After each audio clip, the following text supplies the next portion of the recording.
Greetings. If you are hearing this, I am most likely already dead.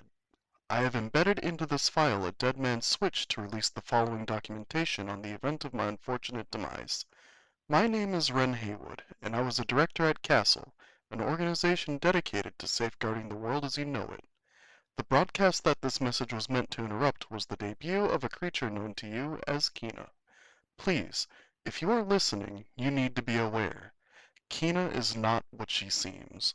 She is far more dangerous than her demeanor or appearance would suggest, and I leave this message to you in hopes that somehow one of you will find a way to finally stop her.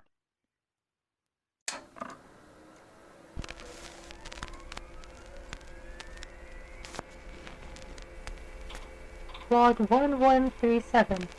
As indicated by our research, this is the site of the fourth death of the creature now known as Kina. It would appear she resided in this area between September 17, 1791 to October 16, 1793. She had ingratiated herself with the French nobility as depicted in paintings and documents seized by site coordinator.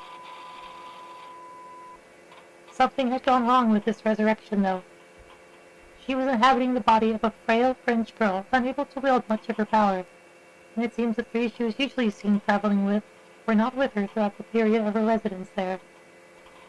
She was suspected to be killed alongside other French nobility during the Revolution, but some testimony recovered from journals kept by residents at the time indicates she was seen trying to flee, only to be kidnapped by an unknown assailant.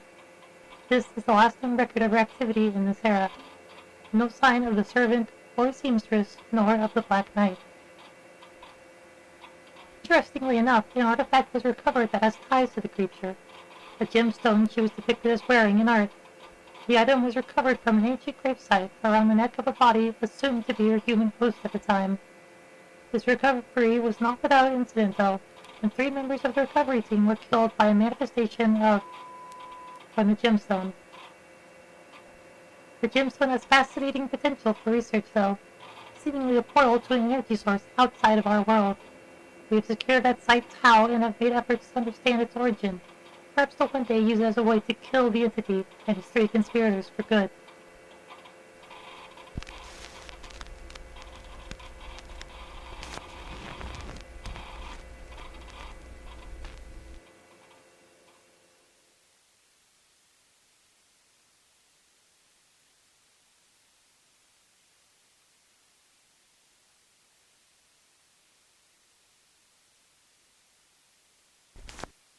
Hello there. I'm Director Allen, and you're Private First Class Richards, right? Yeah, that's me, sir. Don't worry. No need to be so formal. You can call me Joshua, if you'd like. I think I will stick to sir. Sir.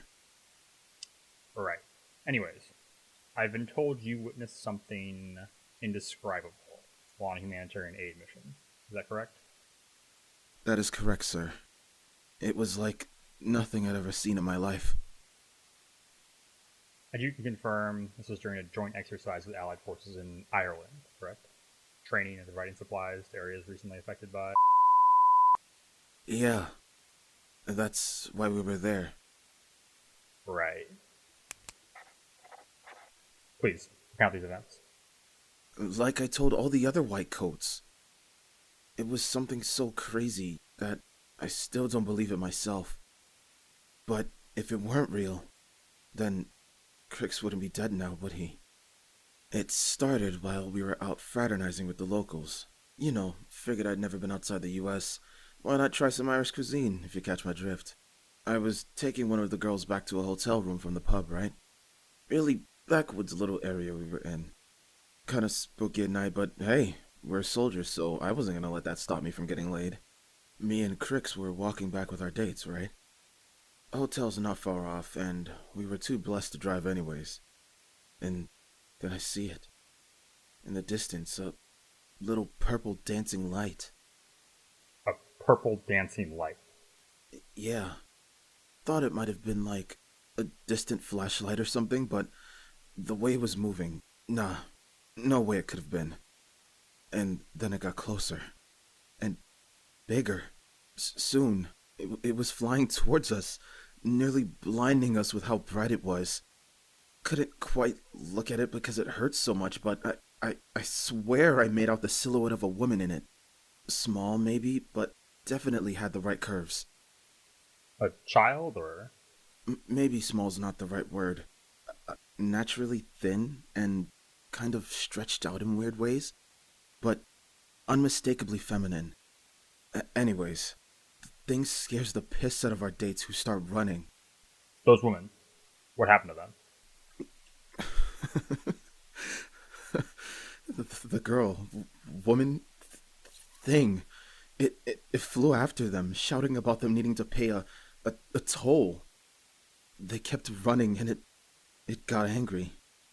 Next thing I knew, there was screaming. And the sound. You know, like the sound it makes when you're mixing your ingredients to make a burger patty? That squelching sound? Yeah, And then what?